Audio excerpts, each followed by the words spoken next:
እስኪ ልንገራችሁ። እሺ ገጠመኝ። አንድ ረዳት በመገናኛ መስመር እየሰራ ማለት ነው። አይ አጋጣሚ የኔ ረዳት ጠብደል በጣም ወፍራም ነው። አዎ በጣም የመጨረሻ ማለት ነው። እሺ እና ከሆነ ተሳፋሪ ጋር አንድ ሁለት ይባባላል፣ መልስ ምናምን ነገር ይጣላሉ። እሺ እዛ እኔም ነገሩ ስላላማረኝ ዞር ብዬ ስርዓት ያዝ ምናምን ነገር በቃ አፍና ዘጋም አታየውም እንዴ ምናምን ብሎ ስለ ሰውዬው ጠቆም ማለት ነው። በቃ ጸጥ በለው ምናምን ነገር ያ ሰውዬ የሚናገረው ቃል በጣም ከባድ ነው። ኦኬ ይሄን ልጅ አናድዶ መሰለኝ ወስዶ በቦክስ አንዴ ረም አያደርገውም። እሺ ተሳፋሪ ወደቀ። ተደጋግፈዋል፣ ተጭነዋል እኮ። እሺ ጠቅ ተደረገ። ወዲያው በቃ ሰው ምናምን አፍንጫው ምናምን ደም በደም በቃ በዚህ በዛ ተባለ። ፖሊስ ምናምን ሲባል በቃ አሳክማለሁ ምናምን በሚል ወሰድን።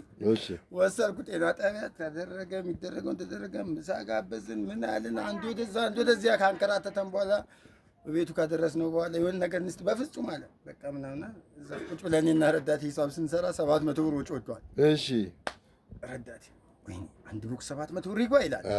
አንድ ቡክ ከጊዜ በኋላ አንድ ጊዜ አይጣላም። እሺ አንድ ሁለት ምናምን ሲማመላለሱ ይላል ረዳቱ። አሁን ይላል መጨረሻ በጣም ተናደደ። ስማ ዚያ ስንት ይዘሃል አለኝ። ምን ፈልገህ ነው? እኔ ጋር 300 ብር አለ ሲለኝ እኔ ጋር ያደረው 200 ብር አለ። ምን ነው ሏል ሄደው 200 ብር ያበድረኝ ቢኖር ወስጄን በቦክስ ለጥጮ 7 ብሰጠው አለ። ወዳቱ ነው አንዳንዴ 700 ብር